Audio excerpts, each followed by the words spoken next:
பசி, பஞ்சம், பட்டினி, கொலை, கொள்ளை, லஞ்சம், ஊழல், பெண்ணிய அடிமைத்தனம், மது, சாதிய இழிவு, தீண்டாமை இவற்றையெல்லாம் ஒழிப்பதற்கு, எல்லோருக்கும் சரியான சமமான தரமான கல்வி, தூய குடிநீர் இலவசமாக கிடைப்பதற்கு, சமூகம், பொருளாதாரம் எல்லாவற்றிலும் மாற்றம் அடைவதற்கு, வளர்ச்சி அடைவதற்கு இந்த எளிய பிள்ளைகளுக்கு வாக்கு தந்து வலிமைப்படுத்த நாங்கள் கையேந்தி நிற்பது வாக்குக்காக அல்ல, அடுத்த தலைமுறை பிள்ளைகளின் வாழ்க்கைக்காக. சொல்லக்கூடிய தானாகவே நீர் மேல இருக்கக்கூடிய அந்த நிலவாரது நிலக்க இந்த கடலூர் பூமி நீ நிலத்த நீர் 1000 அடி கீழே போயிடுச்சு தலைவர, அதுக்கு என்ன எப்படி சரி பண்றது? பொதுவாக தமிழகத்தில் முதன்மை வேலையாக நிலத்தடி நீருடைய பாதிப்பு இருக்கும்.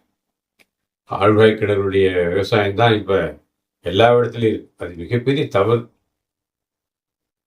வேளாண்மையை, இயற்கையை நேசிக்கக்கூடிய எவனும் ஆழ்வாய் கிணறு மூலமாக வேளாண்மை செய்வதை தடுக்க வேண்டும் அல்லது செய்யக்கூடாது என்பதுதான் என்னை போன்றவர்கள், அது வேதியியல் படித்தவர்கள் மூலம் சொல்றோம்.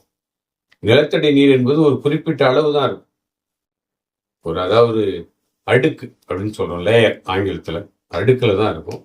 அதை நீங்கள் எடுக்க எடுக்க எடுக்க அந்த இடம் காலி ஆகிடும். காலி ஆகிட்டு அடுத்த அளவுக்கு போகும். அடுத்த அளவு முடிஞ்சு 400, 500 முடிஞ்சா அப்புறம் 500க்கு கீழே என்ன இருக்குன்னு பார்க்கும்.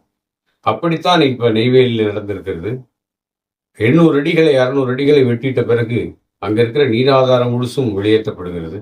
வெளியேற்றப்படுவதால் விவசாயிகள் தங்களுக்கான வாழ்வாதாரத்திற்கான ஆழ்வாய் கிணறுகளை நியமிக்கும் போது அது 800, 1000 அப்படின்னு போகிறது. இது நெய்வேலி என்பது இன்றைக்கு கண்கூடாக தெரிகின்ற ஒரு நிகழ்வு.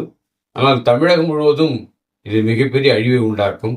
அதை மாற்ற சிந்திக்கிறதுக்கு நாம் தமிழர் கட்சியினுடைய செயல்பாட்டு வரைவிலே நீர் ஆதாரங்களை, மழைக்காலங்களில் வருகின்ற அதிகமான மழை நீரை கொண்டு அந்தந்த பகுதிகளிலே உள்ள வயல்களிலே பெரிய பெரிய ராட்சத குழாய்களை கொண்டு விட்டுட்டோம்னா நீர் முழுவதுமாக சேமிக்கப்படும் என்பதோடு, பெருகின்ற நீரை ஏரி குளங்களில் வைத்து நீர் ஆதாரத்தை வலுவூட்டுட்டோம்னா கீழே ஒரு 5-10 ஆண்டுகளில் தமிழகம் செஞ்சோலையாக மாற்றப்படும், மிகச்சிறந்த இடமாக மாற்றப்படும் என்பதில் மாற்று கருத்து.